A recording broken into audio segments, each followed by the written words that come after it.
मुच्यते। पूर्णस्य पूर्णमादाय पूर्णमेवावशिष्यते। ॐ शान्ति शान्ति शान्तिः।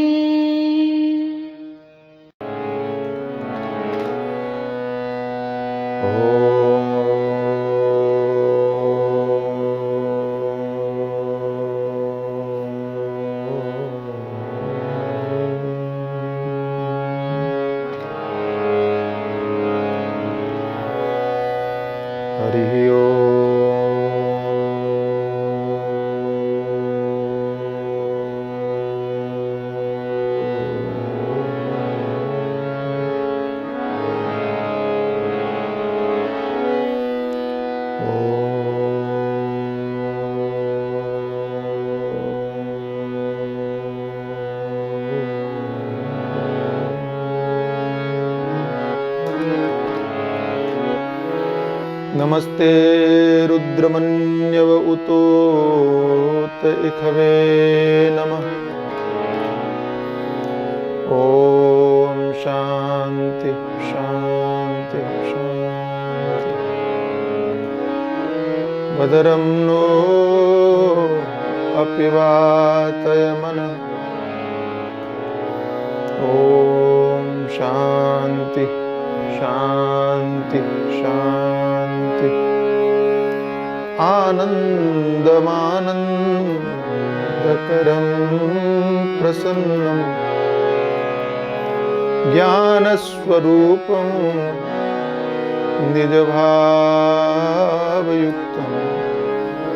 योगीन्द्रमीड्यं भवरोगं श्री सद्गुरुं नित्यमहं नमामि।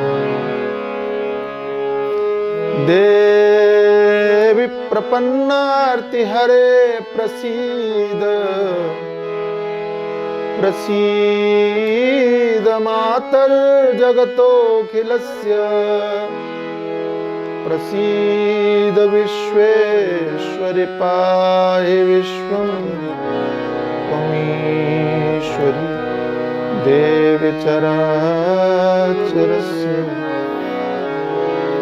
यं प्रव्रजन्तमनुपेतमपेतकृत्यं द्वैपायनो विरह कातर आजुहाव पुत्रेति तन्मयतया तरवो विनेदु तं सर्वभूतहृदयं मुनिमानतोऽस्मि सच्चिदानन्दरूपाय विश्वोत्पत्त्यादिहेतवे तापत्रय विनाशाय श्रीकृष्णाय वयं नमः। तापत्रय विनाशाय श्रीरामाय वयं नमः। आइए सभी लोग प्रेम पूर्वक भगवान के पावन नाम का गान करें। राधे कृष्ण कृष्ण कृष्ण राधे राधे।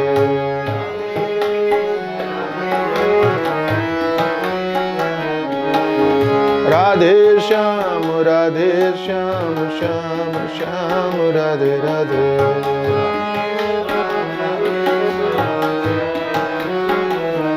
जय जय राधे कृष्ण कृष्ण कृष्ण राधे राधे। राधे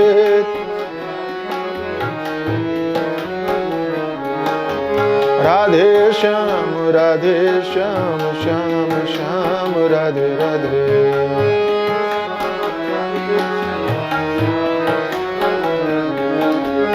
राधे कृष्ण कृष्ण कृष्ण राधे राधे।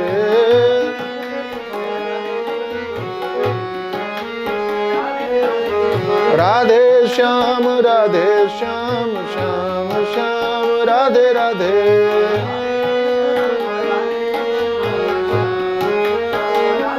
जय जय राधे कृष्ण राधे कृष्ण कृष्ण कृष्ण राधे राधे राधे कृष्ण राधे श्याम श्याम श्याम राधे राधे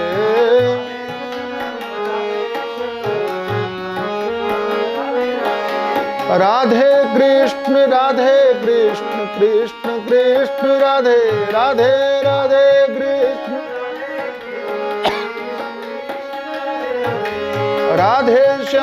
राधे श्याम श्याम श्याम राधे राधे राधे श्याम श्याम राधे राधे राधे कृष्ण कृष्ण कृष्ण राधे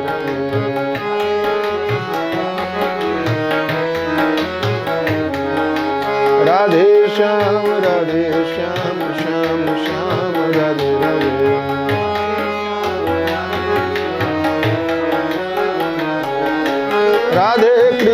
राधे कृष्ण कृष्ण कृष्ण राधे राधे राधे कृष्ण राधे जय जय राधे श्याम श्याम राधे राधे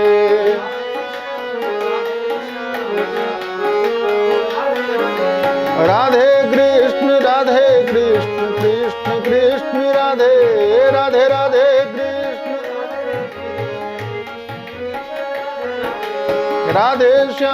राधे श्याम श्याम राधे राधे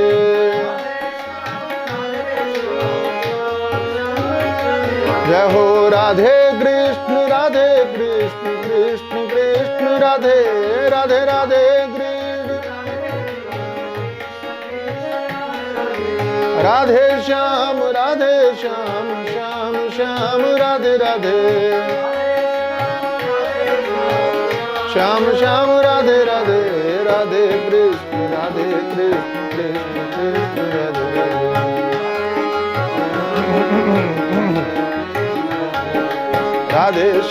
राधे श्याम श्याम राधे राधे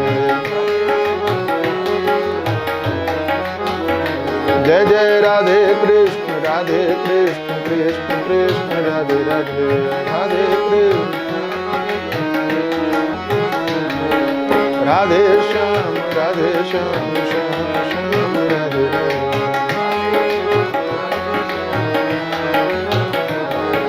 श्याम राधे राधे श्याम राधे राधे श्याम राधे राधे श्री राधा कृष्ण भगवान की जय सद्गुरुदेव भगवान की जय सच्चिदानंद भगवान की जय सनातन धर्म की जय श्री कृष्णचंद्र भगवान की जय श्री भागवत महापुराण की जय श्री बाबुलनाथ महादेव की जय श्री हनुमान जी महाराज की जय स्वामी श्री प्रेमपुरी जी महाराज की जय ओम नमः पार्वती पते हर हर महादेव नारायण नारायण नारायण। कोरोना काल में और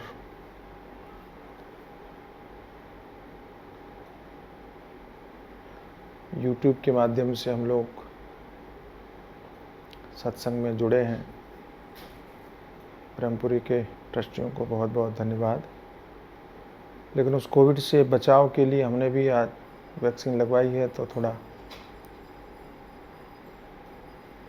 स्वास्थ्य अनुकूल नहीं है।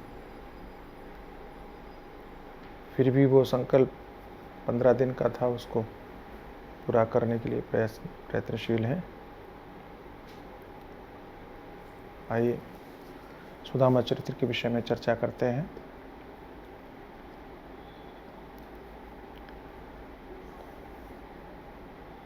आप लोगों ने सुना कि भगवान ने एक मुट्ठी ग्रहण करके और द्वारिकापुरी की तरह सुदामापुरी का निर्माण कर दिया।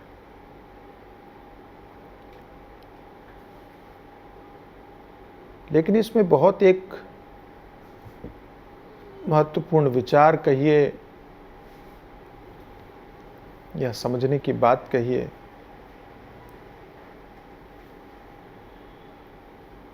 एक विलक्षण संदेश दिखाई पड़ता है कि भगवान ने प्रत्यक्ष रूप में सुदामा को कुछ भी नहीं दिया और सुदामा ने प्रत्यक्ष के रूप में कुछ भी मांगा नहीं। भागवत में तो नहीं है, लेकिन भाव जगत में संतों की ऐसी भावना रही है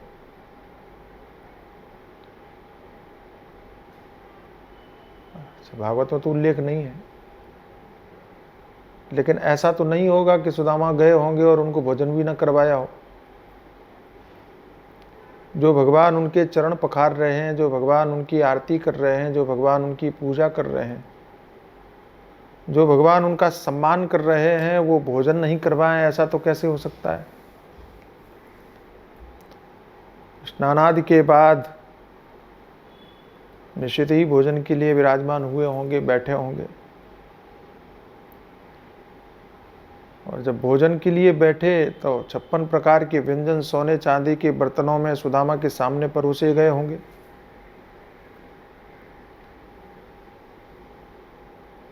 और बात तो ये भी सही है कि उन 56 प्रकार के भोजनों को देखकर सुदामा को अपने भूखे बच्चों का स्मरण भी हुआ होगा, अपनी पत्नी का चेहरा भी याद आया होगा, जिसने बड़ी अभिलाषा के साथ भगवान के पास में भेजा था, उसका भी चेहरा स्मरण हुआ होगा। आप सोच करके देखिए, आप कल्पना करके देखिए, आप स्वयं को सुदामा के स्थान पर बैठ करके और कल्पना कीजिए, बिठा करके कल्पना कीजिए और सोच के देखिए कि घर पर आपके बच्चे भूखे बैठे हों और आपके सामने भोजन की थाली हो, आप भोजन कर पाएंगे क्या? किसी परिस्थिति के कारण भी अगर ऐसा घटित कहीं हो जाए तो आपके गले से वो नीचे उतरेगा क्या? और ये स्वाभाविक तौर पर निश्चित बात है कि ऐसी स्थिति में कोई निष्ठुर ही होगा जो घर में भूखे बच्चों को छोड़कर और होटल में भोजन कर ले, कुछ खा ले।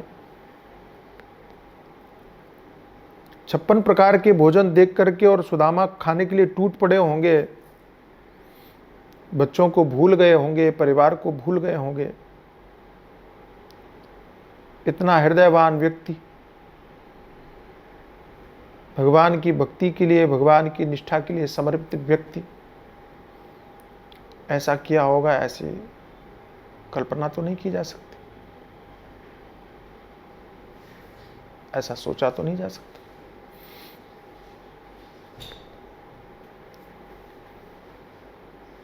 तो फिर क्या हुआ होगा? भगवान ने भोजन की व्यवस्था किया और निश्चित ही ये बाद में हुआ होगा। पहले भगवान ने वो मुट्ठी खाई होगी, पहले चिवड़ा खाया होगा, पहले उपहार स्वीकार किया होगा। क्यों पहले उपहार क्यों स्वीकार किया? कि भगवान सोचते हैं कि जिस कामना से ये मेरे पास आए हैं पहले उसकी पूर्ति करूं, फिर इनको कुछ खिलाऊं। पहले भगवान की भी मन में देने की अभिलाषा है। और दृष्टि यह भी है कि भगवान प्रत्यक्ष में लेते हुए दिखाई पड़ते हैं, लेकिन मूलतः वो देने का काम करते हैं। और संसार के लोग मूलतः देते हुए दिखाई पड़ते हैं, लेकिन वो वास्तव में लेने का काम करते हैं। अच्छा, बैंक आपको कहता है ना आपको होम लोन लेना है कि कार लोन लेना है कि पर्सनल लोन लेना है, आइए हमारे पास, ले जाइए। तो देखने में ऐसा लग रहा है कि बैंक बड़े उदार हैं और आपको देना चाहते हैं, लेकिन मूलतः वो दे करके भी लेने की अभिलाषा रखते हैं, क्योंकि ब्याज के रूप में उनको कमाई होगी। ये संसार की प्रवृत्ति है। संसार का मनुष्य व्यवहारिक दृष्टि से हर स्थान पर, अच्छा वो मंदिरों में भी देगा तो इसलिए देगा कि बदले में कुछ मिले, वो कहीं दान भी करेगा, पुण्य भी करेगा, कहीं सत्कर्म भी करेगा, कभी कुछ भी करेगा, तो करने के पीछे उसकी भावना यही रहेगी कि उसको बदले में कुछ प्राप्त हो। तो यहां देने वाले मूलतः लेने की प्रवृत्ति वाले हैं। और भगवान कैसे हैं? बोले भगवान जो है वो लेते हुए देने की प्रवृत्ति वाले, दिखाएंगे ऐसा कि ले रहे हैं, वो लेके करेंगे क्या भाई? लेकिन वो लेकर के देने का काम करते। वो पृथ्वी की तरह है कि आप एक बीज डालो तो आपको 1000 बीज प्राप्त होते हैं। पृथ्वी में एक ही बीज तो रोपण किया जाता है, लेकिन वो एक बीज जब वृक्ष बनता है तो हजारों फल देने का काम करता है। और बीज जितना बढ़िया होगा, बीज जितना मूल्यवान होगा, बीज जितना ठोस होगा, किसका कौन से वृक्ष का है ये निश्चित होगा, उतने ही लंबे समय तक वो फल देगा, उतने ही दृढ़ता पूर्वक वो फल देता रहेगा। ऐसे ही आपके कर्म हैं कि आपका जो कर्म है उस समय थोड़ा लगता है, समय थोड़ा लगता है, ये सच। जैसे आम का जो पेड़ है आप लगाओ आज और कल ही वो फल देने लगे, ऐसा तो नहीं होता। लेकिन समय ज्यादा लगेगा तो ये भी सच है कि उसका फल ज्यादा दिन तक मिलेगा, ज्यादा समय तक मिलेगा। आप गेहूं को भी बो दो तो 2 महीने में 3 महीने में तैयार हो जाएगा, मुझे वास्तविक समय सीमा नहीं मालूम है, लेकिन 3-4 महीने में तैयार हो जाए मान लो, तो भी 4 महीना लग जाएंगे। ऐसा तो कोई भी फल मुझे दिखाई नहीं पड़ता कि आज आपने बोया और शाम को फल मिल जाए कि कल फल मिल जाए, ऐसा तो बीज कोई दिखता नहीं। लेकिन पृथ्वी में अगर डाला आपने एक बीज, चाहे वो गेहूं का हो, चाहे वो जौ का हो, चाहे वो किसी का भी हो, एक डालोगे तो वो अनेक बनकर के प्रकट होगा। ये पक्की बात है, ये निश्चित है, ये यथार्थ। ऐसे ही इसी प्रकार से भगवान है, वहां एक कर्म करो, आप एक चीज दो। धर्म के विषय में भी ऐसा कहा गया कि धर्म के विषय में आपको दोगे तो जितना दोगे उसका अनेक गुना फल प्राप्त होता है। तो भगवान जो ले रहे हैं वो मूलतः देने के लिए। तो भगवान ने सोचा पहले ले लें, स्वीकार करें, और उसके बाद में फिर हम ऐसा करें, इनको भोजन करवाएं, क्योंकि उनको भोजन की व्यवस्था कर दें। अब आप दृश्य देखिए और कल्पना कीजिए और विचित्र भाव को अनुभव कीजिए और समझने का प्रयास कीजिए कि संसार में ऐसा अनुपम दूसरा उदाहरण क्या मिल सकता है, क्या देखने में आता है, क्या कभी किसी ने कल्पना की हो? सोच करके देखिए कि 56 भोगों से भरी हुई थाली सुदामा के सामने रखी है। भगवान अपने प्रिय मित्र सुदामा को भोजन करने का आग्रह कर रहे हैं और सुदामा से खाया नहीं जा रहा, आंखों में आंसू भरा है। भगवान कहते हैं मित्र भोजन प्रसाद ग्रहण करो। सुदामा को घर के भूखे बच्चों की चेहरे याद आ गए, आंसू भरा है लेकिन बोल कुछ नहीं पा रहे हैं। अवस्था यह है कि सुदामा घर की अपने दुख को, दोबारा बोलता हूं,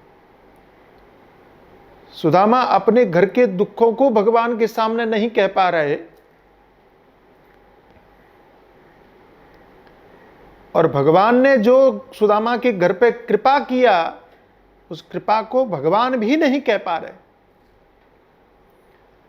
सुदामा ये नहीं कह पा रहे कि प्रभु ये भोजन कैसे करूं, हमारे बच्चे भूखे हैं, ये हमारे मुख में जाएगा ही नहीं। और भगवान मन में कह रहे हैं कि तुम क्यों दुखी हो रहे हो, जैसे भोजन तुम्हारे सामने आज परोस करके हमने रखे हैं, वैसी ही थाली तुम्हारे बच्चों के सामने भी है, वो भी यही पा रहे हैं, संकोच मत करो, तुम पाओ। लेकिन भगवान भी मन में ही सोच के रह जा रहे हैं, कह नहीं पा रहे। ऐसा भक्त नहीं देखा होगा कि जो अपना दुख न कह सके, और ऐसा भगवान भी नहीं देखा होगा जो अपनी कृपा न कह सके। नहीं तो दुनिया में ऐसे भगवानों की भी भीड़ लग गई जो अपनी कृपा के गुणगान खुद ही किया करते हैं।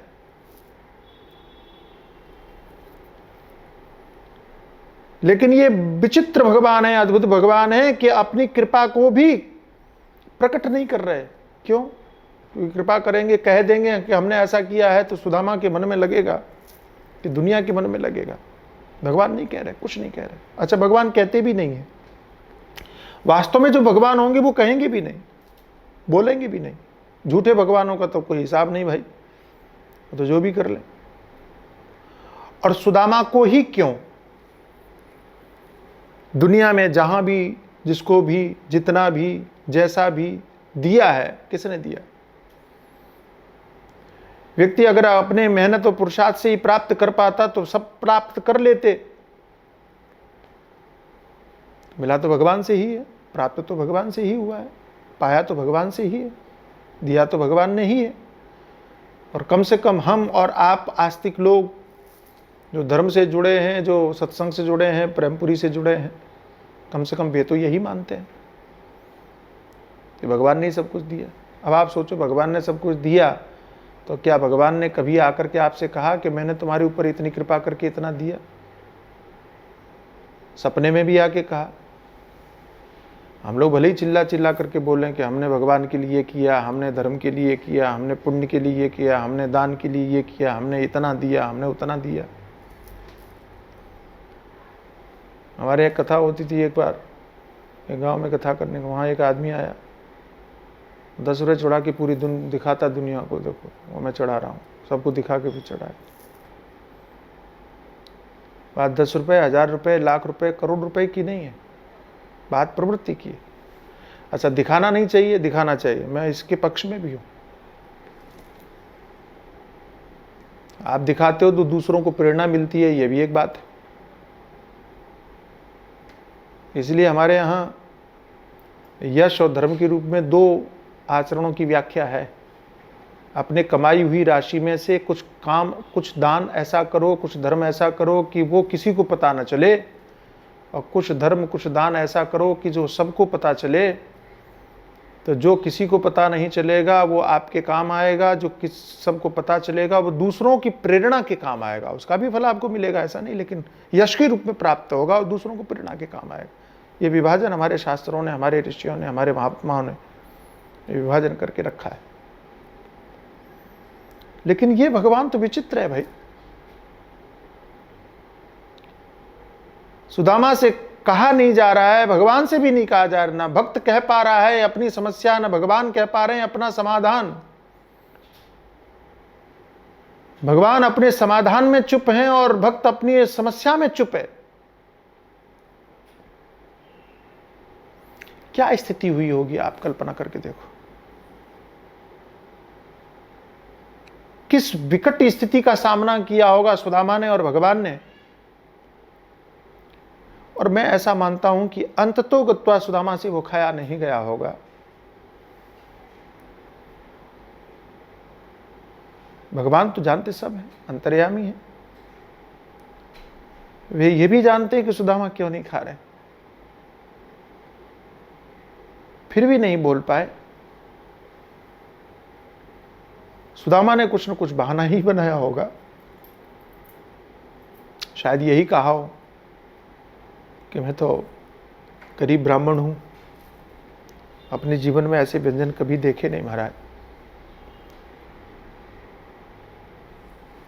आपकी कृपा की अभिलाषा है, ये हम ग्रहण नहीं कर सकते, खा नहीं सकते।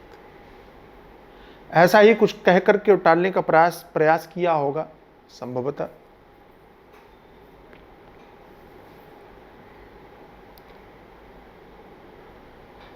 सुदामा ने इतना जरूर कहा कि आपके दर्शन की अभिलाषा थी, आपके दर्शन हो गए, बस अब आपकी कृपा हो जाए और आप अनुमति दें कि हम प्रस्थान करें। भगवान ने भी सोचा यहाँ रहने से रखने से फायदा नहीं, यहाँ रहेंगे तो दुखी ही रहेंगे, इससे अच्छा है कि चले ही जाए। भगवान के यहाँ कोई फॉर्मेलिटी तो होती नहीं, दिखावा तो होता नहीं। ठीक है, मिलते रहना, याद करते रहना, आते रहना। सुदामा जी ने कहा बिल्कुल, कृपा बनी रहे आपकी।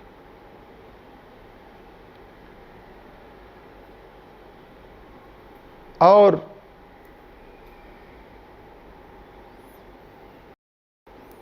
हालांकि यहां ऐसा एक श्लोक लिखा है, थोड़ा हमारी धारणा के विपरीत है,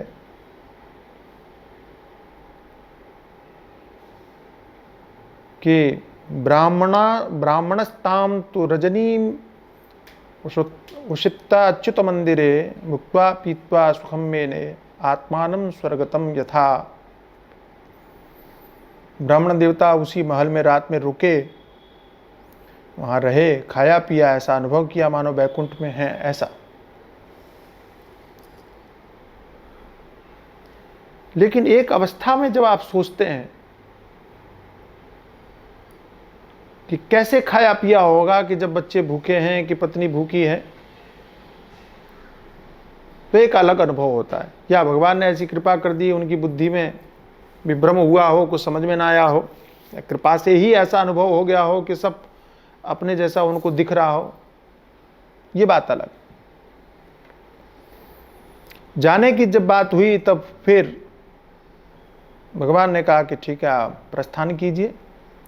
शोभूते विश्वभावेन स्वसुखेनाभिवंदितः जगाम स्वालयम तात पथ्यनुव्रज्य नंदितः सचालब्ध्वा धनम कृष्णा न तु याचितवान् स्वयं स्वगृहान् वीडितो गच्छन् महद्दर्शन निर्वृता।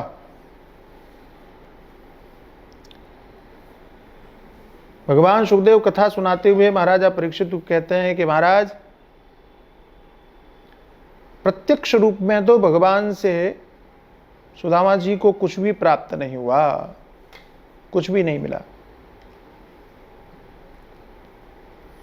जिस अभिलाषा से वे आए थे वो कुछ भी प्राप्त नहीं हुआ, और मांगने का साहस इनको हुआ नहीं। तो एक मानवीय स्वभाव होता है, और वो मानवीय स्वभाव का प्रभाव या असर थोड़ा आ ही जाता है।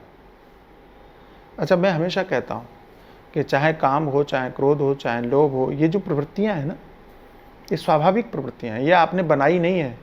ये आपके क्या बोलते हैं, डिफॉल्ट सिस्टम कहते हैं ना, डिफॉल्ट होता है क्या, डिफॉल्ट है।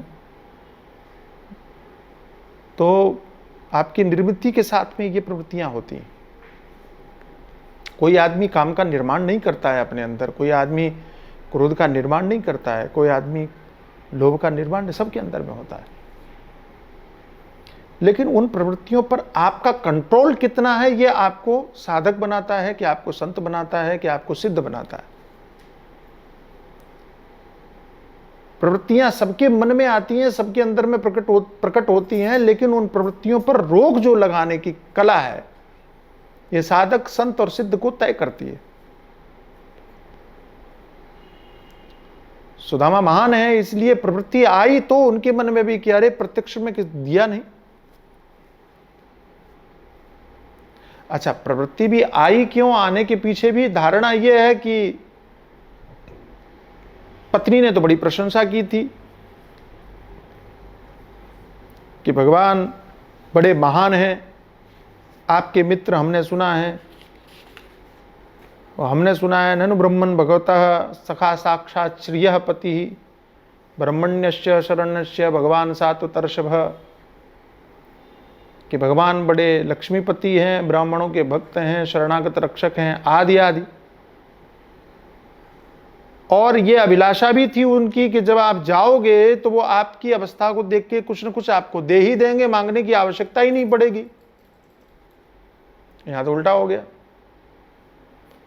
मांगा हमसे गया नहीं, इन्होंने तो कुछ दिया नहीं। तो इनका मजाक उड़ जाएगा। और भगवान की बदनामी हो ये भक्त को अच्छी नहीं लगती।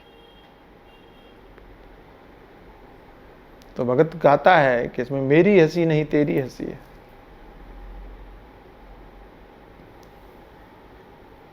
हमने आपके ऊपर आश्रित होकर के कोई कदम उठाया, हम आगे बढ़े,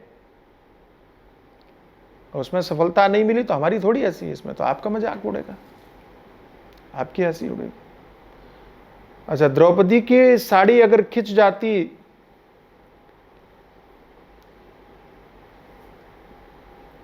तो द्रौपदी की लज्जा की रक्षा नहीं होती तो किसकी हंसी उड़ती? द्रौपदी की? नहीं, भगवान की।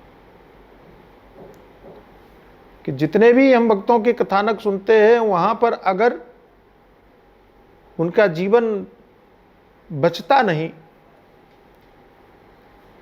तो मजाक किसका उड़ता? भगवान का। और सच पूछो तो भक्तों को यही पसंद नहीं है कि हमारे कारण आपको अपयश मिले, ये हमें स्वीकार्य नहीं। गोपियों ने गोपी गीत में ऐसा ही कुछ कहा है,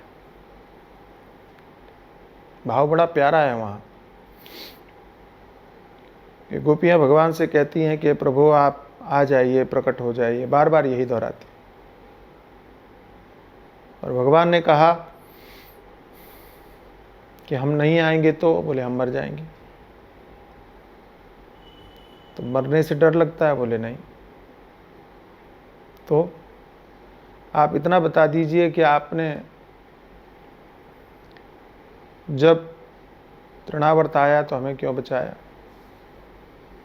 इंद्र की बारिश हुई तो हमें डूब जाने देते, काली के जहर से आपने हमारी रक्षा क्यों की। और तरह तरह के जो जितनी भी घटनाएं उनका उल्लेख किया, दावानल से क्यों बचाया, अमुक अमुक। तो जब जब मरने की अवस्था आई तब तब आपने हमारी रक्षा किया, और आज जब हम जीना चाह रही हैं तो फिर आप हमको मारने के लिए छोड़ रहे हो। तो भगवान ने कहा कि ठीक है, हमने बचाया, हम ही तुमको मार रहे हैं, इसमें परेशानी क्या है? तो गोपियां कहती परेशानी क्या? ये भाव विचित्र है। तो गोपियां कहती हैं कि अगर दावानल की आग में जल के मरती हमें दुख नहीं होता, इंद्र की वर्षा में डूब के मरती हमें दुख नहीं होता, तृणावर्त की आंधी में उड़ के मरती हमें दुख नहीं होता, काली के जहर से मरती हमें दुख नहीं होता, लेकिन आपके वियोग में मरेंगी तो हमें दुख होगा। क्यों? तब लोग कहेंगे कि जो भगवान अपनी गोपियों को नहीं बचा सके वो हमारी क्या रक्षा करेंगे। हमें अपनी मृत्यु से अधिक आपके अपयश का डर है। वाह! हमें अपनी मृत्यु के दुख से अधिक आपके अपयश का दुख है। हम आपकी बदनामी नहीं चाहते। तो सुदामा के मन में मानवीय प्रवृत्ति के माध्यम से जो विचार आया कि भगवान ने हमको कुछ नहीं दिया, ये विचार भी उनके मन में जो आया वो केवल इसी बात को लेकर के होगा कि समाज क्या कहेगा भगवान के बारे में। समाज की धारणा तो यही है। अच्छा, एक बात बताएं आपको, समाज ये नहीं सोचता है कि आप कितने धार्मिक हो, समाज ये नहीं सोचता है कि आप कितना जप करते हो, समाज ये नहीं सोचता है कि आप कितना प्रवचन सुनते हो कि कितना प्रवचन करते हो, समाज ये नहीं सोचता है कि आप कितना ध्यान योग करते हो, समाज ये भी नहीं सोचता कि आपके ऊपर भगवान की कृपा कितनी है, उसको समझ में नहीं आती। वो कृपा का आकलन एक ही तरीके से करता है कि अगर आपके जीवन में दुख नहीं है तो इसका मतलब भगवान की कृपा है, और आपका काम बिगड़ा, ये समाज तुरंत चिल्लाना शुरू कर देता है, ये तो बड़े भगत बन रहे थे, ये बड़ी पूजा पाठ करने वाले बन रहे थे, अब आ गई औकात, असलियत सामने आ गई, ये तुरंत बोलना शुरू कर देते।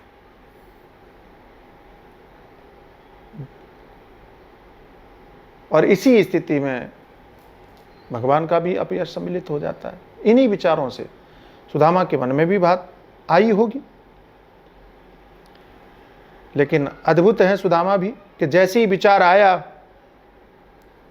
और वैसे ही अपने आप को संभाल भी लिया, नियंत्रण किया, अपने आप पर लज्जित भी हुए। अरे बाप रे, मैंने क्या सोच लिया, भगवान ने कुछ नहीं दिया, ऐसा सोच लिए, इस प्रकार की बात आ गई। सुदामा मन में दुखी भी होते हुए और कहने लगे कि कौन कहता है कि हमको किसी ने कुछ दिया नहीं। अहो ब्रह्मण्य देवस्य दृष्टा ब्रह्मण्यता परमया यद दरिद्रतमो लक्ष्मी माश्लिष्टो बिब्रतो रसी। ये कितने आनंद की बात है, आश्चर्य की बात है कि ब्राह्मणों को अपना इष्टदेव मानने वाले श्री कृष्ण की ब्राह्मण भक्ति आज मैंने अपनी आंखों से देखी। उनके हृदय पर लक्ष्मी माश्लिष्टो, लक्ष्मी जी सदैव हृदय पर विराजमान रहती हैं भाई। और उस हृदय से भगवान ने मुझे अपने हृदय से लगा लिया, सारी दूरी खत्म कर दी। क्वाहम दरिद्र पापियान क्व कृष्ण श्री निकेतन ब्रह्म बंधुरिति स्माहम बाहुभ्याम परिरंबिता निवासित प्रिया जुष्टे पर्यंके भ्रातरो यथा महिष्या विजिता शांतो वालव्य जन हस्तया। सुदामा कहते हैं कि कहाँ तो मैं दरिद्र, कहाँ मैं पापी, और कहाँ लक्ष्मी के एकमात्र आश्रय भगवान श्री कृष्ण। क्वाहम दरिद्र पापियान को कृष्ण श्री निकेतन। लेकिन उसके बाद में भी भगवान ने इतनी दूरी को ऐसे समेट करके खत्म कर दिया, ये ब्राह्मण ऐसा समझ करके मुझे अपने हृदय से लगा लिया, कंठ से लगा लिया। ब्रह्म बंधुरिति स्माहम बाहुभ्याम और निवासित प्रिया जुष्टे पर्यंके भ्रातरो यथा। जिस पलंग पर रुक्मिणी जी के साथ में भगवान विराजते हैं, जहां केवल बलराम जी ही बैठ सकते हैं और कोई दूसरा बैठ नहीं सकता है, उस पलंग पर भगवान ने मुझे सुलाया। ऐसा लगा कि जैसे मैं उनका सगा भाई। कहां तक को महिष्या बीजिता शांतो वालव्य जन हस्तया। और रुक्मिणी जी जो साक्षात लक्ष्मी जी हैं, वो पंखा झल रही हैं।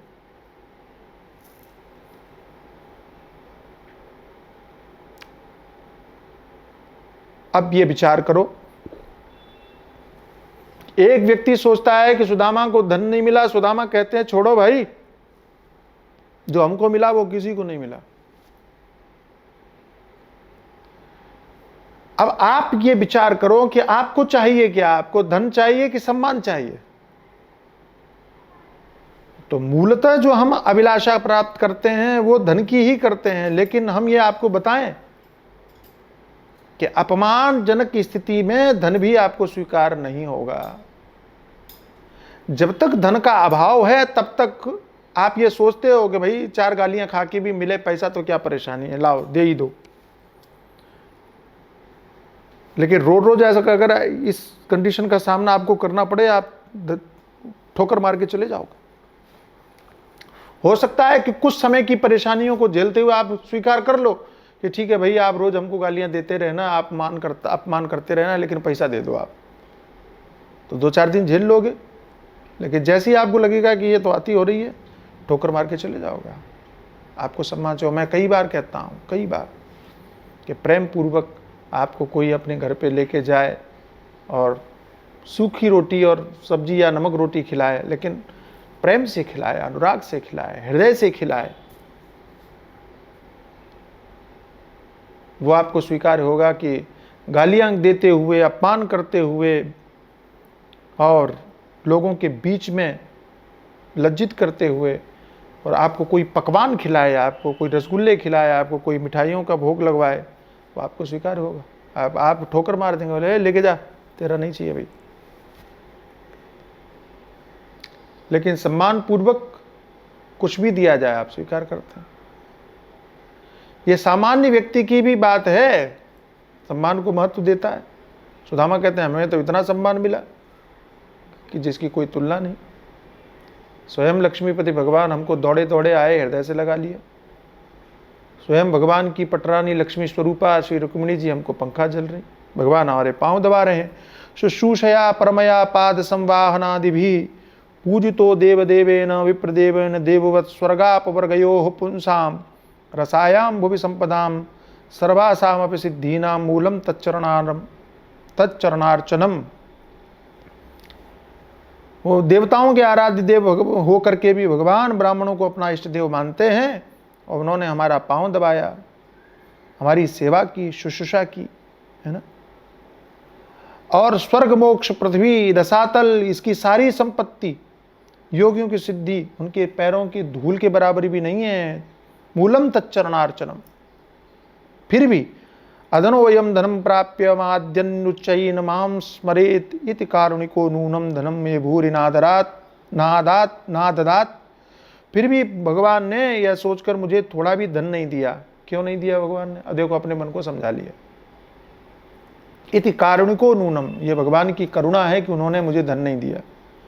यद्यपि समस्त सिद्धियां, योग सिद्धियां उनके चरणों में निवास करती हैं, फिर भी उन्होंने मुझे धन नहीं दिया। तो क्यों? बोलिए उनकी करुणा है कि नहीं दिया। क्यों? भगवान ने सोचा इस दरिद्र को अगर धन दे दिया तो ये मेरा स्मरण भूल जाएगा। ये भक्त की सोचने की शैली है। और मैं सदैव कहता हूं कि जो समर्पित भाव है वो सदैव सकारात्मक सोचता है। आपके विपरीत होता हुआ कुछ दिखाई पड़े तो वो सोचता है नहीं नहीं भगवान ने इसमें भी कुछ भला किया है। जो सही बालक होगा, जो माता पिता के प्रति निष्ठावान पुत्र होगा, वो माता पिता की बुरी बात पर भी उसको ये लगेगा नहीं नहीं ये मेरे सुधार के लिए ही उन्होंने सोचा होगा। जो सद शिष्य होगा वो अपने गुरु के किसी भी कर्म पर यही सोचा नहीं इसमें मेरा कल्याण ही होगा।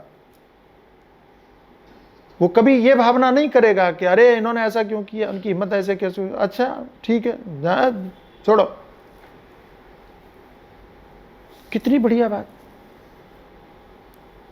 कि भगवान ने धन क्यों नहीं दिया। छोटा मोटा जो भक्त हैं, सामान्य लोग जो भक्त हैं, सामान्य भक्त हैं, वे तो भड़क ही जाए। अच्छा आप सोच के देखो, आप अपने मित्र के घर जाओ, खूब संपन्न हो, खूब कुछ हो, और मदद के नाम पर वो आपका कुछ, हम तो गालियां दे के निकलेंगे। कैसा मित्र है भाई, दुनिया भर का पैसे वाला पाखंड करता है लेकिन कुछ नहीं। लेकिन मित्रता ये है, भक्ति भाव ये है, समर्पण भाव ये है। इस भाव के साथ में और भगवान का चिंतन करते हुए सुदामा जी वापस चले, और वापस पहुंच गए कहाँ? घर पे पहुंचे भाई। तो घर पे पहुंचे तो वहां तो माहौल ही पूरा बदल गया। ये परमात्मा से जुड़ने के बाद में आपका भी माहौल पूरा बदल जाता है, पता भली देर से चले। वहां तो कुटिया ही नहीं थी, जहां कुटिया छोड़ के गए थे महल खड़ा हो गया था। तो गांव तो देखा देखा सा लगा, लेकिन बदला बदला सा लगा तो था कि यही है गांव, लेकिन अब तो पूरा महल जैसा और पूरी नगरी जैसी बन गई। समझ में नहीं आया। तो सुदामा के मन में तो ऐसा लगा कि कहीं ऐसा तो नहीं कि किसी बिल्डर की नज़र पड़ गई हो, हमारी ज़मीन पर कब्जा करके और मकान बना लिया और हमको बाहर भगा दिया, हमारे पत्नी बच्चे पता नहीं कहाँ गए हों। और वो बड़े असमंजस अवस्था में नीचे खड़े हुए विचार कर रहे थे। तभी अट्टालिका पर खड़ी हुई 16 श्रृंगारों से सुसज्जित उनकी पत्नी ने देखा, धर्मपत्नी ने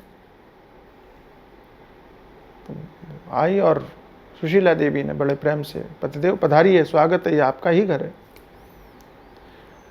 आवाज भी पहचानी हुई लगी, लेकिन जब नजरें थोड़ा सा उठा के देखा तो लगा ये कौन है भाई, इतना सुसज्जित, चेहरा भी देखा हुआ लगा।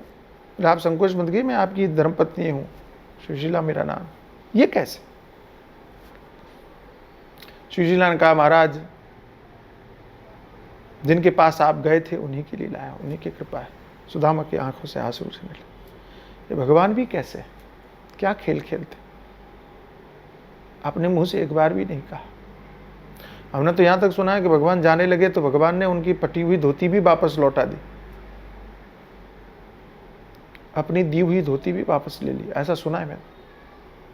और जरूर किया होगा, और करने के पीछे कारण यही था, यही रहा होगा कि ताकि बाहर जाएं तो दुनिया ये न देखे कि सुदामा फटी हुई धोती पहन के आए थे और अच्छी धोती पहन कर, रेशमी धोती पहन के जा रहे हैं। लोग कहेंगे देखो हमारे यहाँ से कोई खाली नहीं जाता। भगवान ने सुदामा को दिखाया कि जैसे आया था वैसे ही गया, हमने कुछ नहीं दिया। सुदामा के मान पर कहीं कोई कलंक न लग जाए, सुदामा के जीवन पर कहीं धब्बा न लग जाए, भगवान ने ये प्रत्यक्ष रूप में दिखाया, वहाँ दे सब कुछ दिया। भगवान की ऐसी करुणा, ऐसी कृपा पर सुदामा के आंसू भराए, आंखें भराए। कैसे हैं भगवान? अंत तक नहीं बताया, अंत तक संकेत नहीं किया।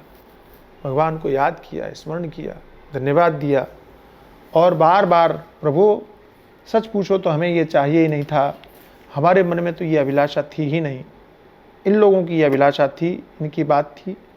और ठीक है, तो इनको आप संपत्ति आपने दी, इस संपत्ति का, ऐश्वर्य का यही उपभोग करें, हमारी तो यही भावना है। इस प्रकार से सुदामा जी वहाँ निवास करने लगे। बाद में तो भगवान का ध्यान भजन करने के लिए चले गए और भगवान की प्राप्ति उन्होंने की। सुदामा का चरित्र यही कहता है, सुदामा का चरित्र यही बताता है कि जीवन में कठिनाइयाँ होने के बाद में भी निराशा नहीं होनी चाहिए। जीवन में कठिनाइयाँ होने के बाद में भी भगवत भक्ति में कमी नहीं होनी चाहिए। जीवन में कठिनाइयाँ होने के बाद में भी आपकी निष्ठा में परिवर्तन नहीं होना चाहिए। ये सारी की सारी चीज़ें आपकी मजबूती के लिए तो हों, आपकी हानि के लिए न हों, आपके लिए घातक सिद्ध न हों। निष्ठा सामान्य वस्तु नहीं है। आपकी धारणा, आपका भाव, आपकी भक्ति ये सामान्य वस्तु नहीं है। इनके लिए आपको सतत परीक्षण देना पड़ता है। हमारे गुरुजनों ने हमें सिखाया है कि यही चीज़ें ऐसी हैं जिन जो रोज़ कसौटी पर कसी जाती हैं।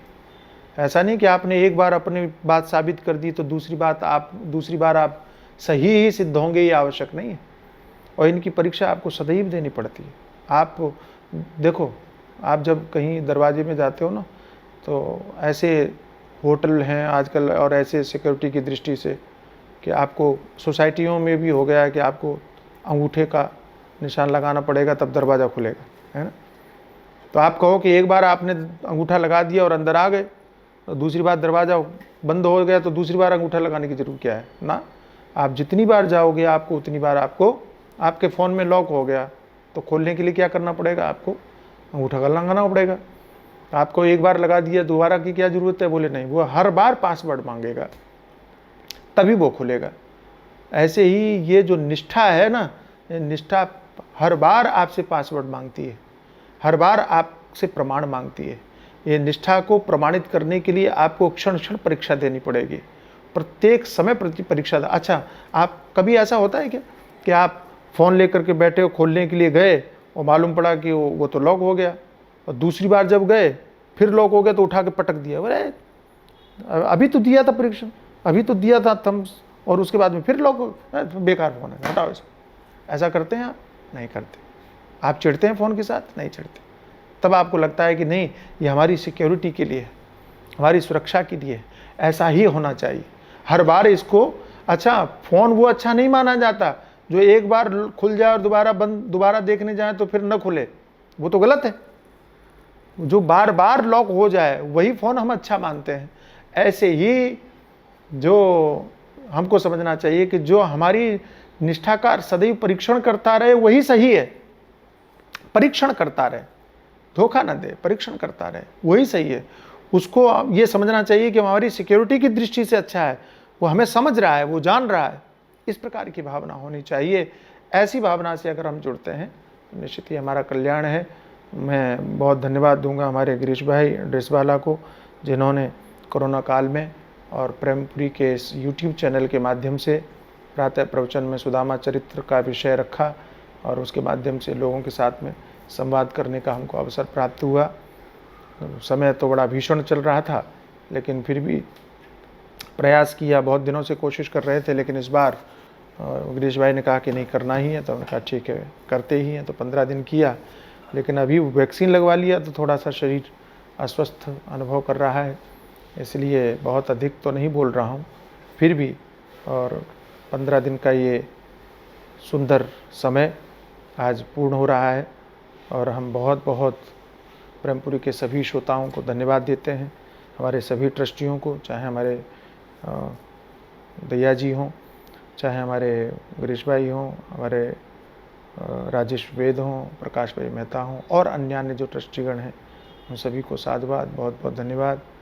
और पुनः हमारे जो प्रिय श्री मधुसूदन झुंझुनवाला जी, जिनका श्री पूरा हुआ, उनको पुनः स्मरण करते हुए और उनके भगवान के चरणार बिंदों में उनको स्थान मिले, इस भावना को करते हुए, और हमारे प्रेमपुरी के सबसे पुराने ट्रस्टी, वर्तमान में सबसे पुराने ट्रस्टी परम पूज्य श्री स्वामी महामंडलेश्वर स्वामी माधवानंद गिरी जी महाराज, उनके भी शरीर छोड़ने पर, ब्रह्मलीन होने पर हम अपनी श्रद्धांजलि व्यक्त करते हैं।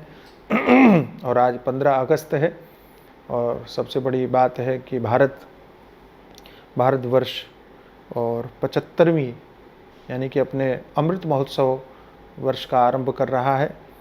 ये बहुत बड़ी उपलब्धि है इस देश की कि जब देश स्वतंत्र हुआ और आज वो 75 वर्ष पूर्ण होने वाले हैं, होने जा रहे हैं।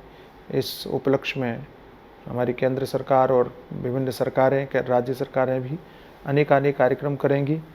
उस अमृत महोत्सव का आरंभ 15 अगस्त से होने जा रहा है और अब ये प्रायः साल भर तक इस कार्यक्रम में कुछ न कुछ चलेगा। ऐसा तो वो तो राजनीतिक लोगों को ही अधिक पता होगा, लेकिन हमारा भी कर्तव्य बनता है कि हम इस राष्ट्रीय हर्ष के विषय में, स्वतंत्रता के उत्सव के विषय में हम लोग गर्वपूर्वक सम्मिलित हों और राष्ट्र आगे बढ़े, राष्ट्र की उन्नति हो, हमारा राष्ट्र की उन्नति में योगदान हो, ऐसे हम प्रयास करते रहें।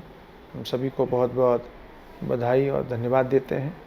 और कुछ इस बीच में श्रृंखला में स्वास्थ्य अनुकूल न होने के कारण कुछ गलत हुआ हो, कुछ त्रुटि रह गई हो, तो उनके लिए हम क्षमा प्रार्थी हैं, क्षमा मांगते हैं।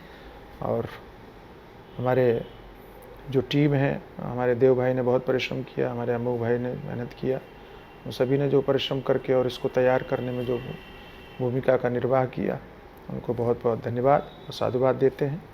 और आज भजन गा के और विराम करते हैं। नया भजन है, गाइए, आनंद आएगा आपको।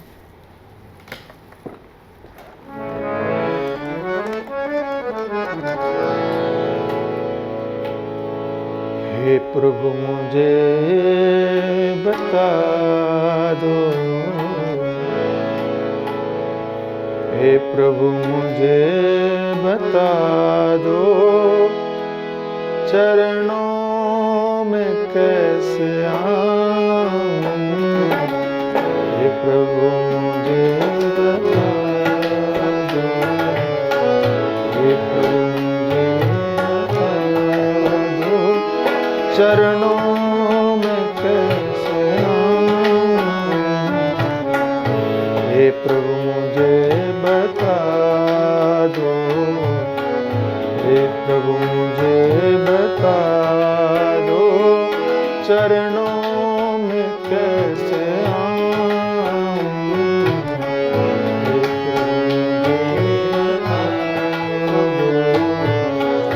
हे प्रभु मुझे बता दो, चरणों में कैसे आऊं।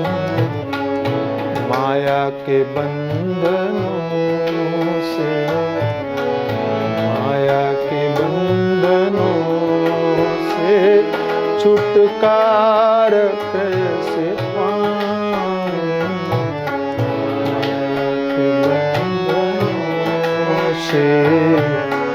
माया के बंधनों से छुटकारा कैसे पाऊं।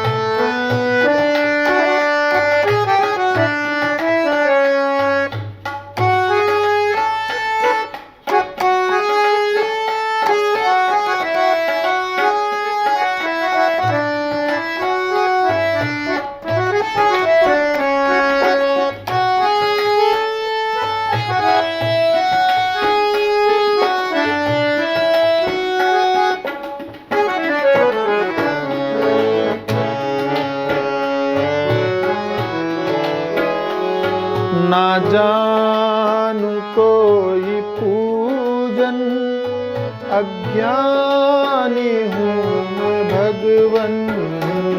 ना जानू कोई पूजन, अज्ञानी हूँ मैं भगवन।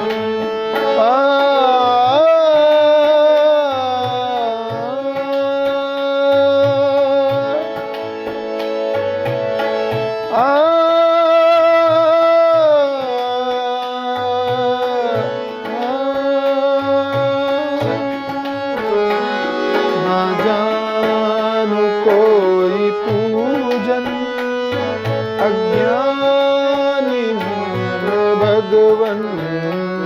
ना जाने को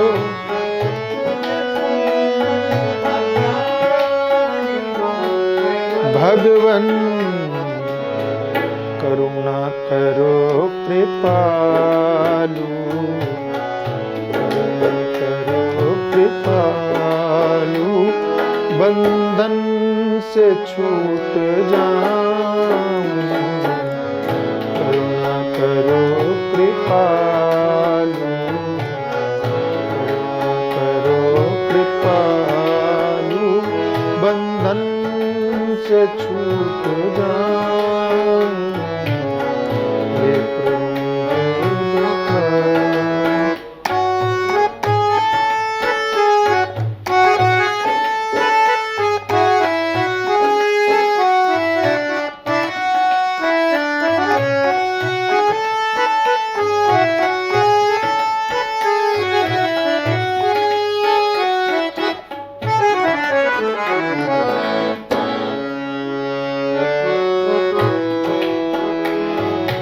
मैं हूँ पतित स्वामी, तुम हो पतित पावन।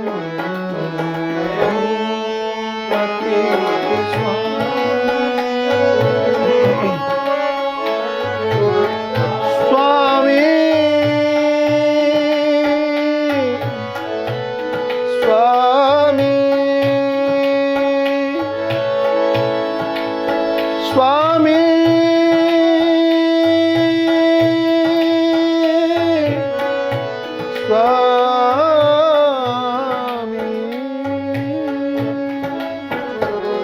मैं हूँ पतित स्वामी, तुम हो पतित पावन। मैं हूँ पतित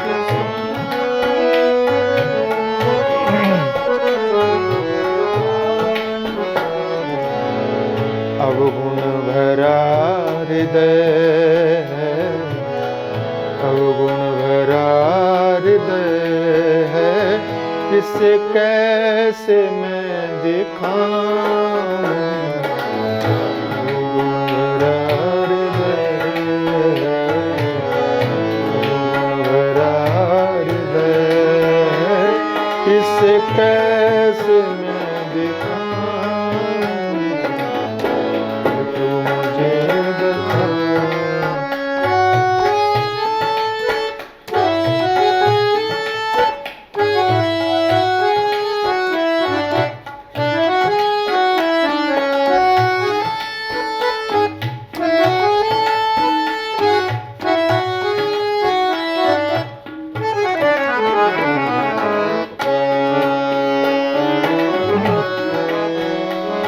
बहुत प्यारी पंक्ति है, इसको तो आप जीवन में बिठा लेना। अच्छा हूँ या बुरा हूँ, जैसा भी हूँ तुम्हारा।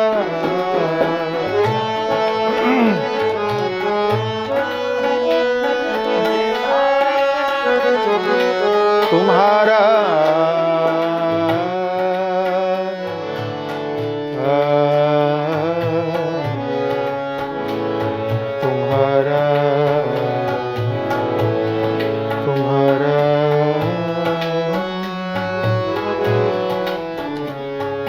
आखिर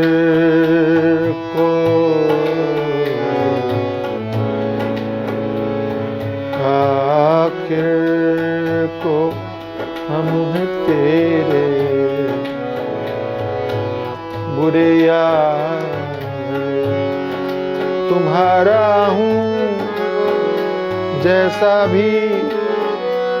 जैसा भी हूँ तुम्हारा ही हूँ, अच्छा यूं बुरा हूँ, तुम्हारा जैसा भी हूँ, जैसा भी हूँ, जैसा भी हूँ तुम्हारा, अच्छा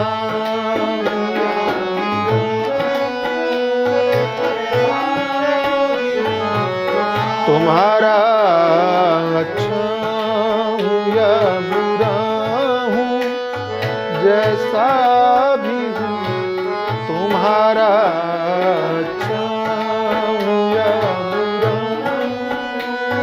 जैसा भी तुम्हारा, ठुकराओ ना मुझे अब, ठुकराओ ना मुझे अब, चरणों में सर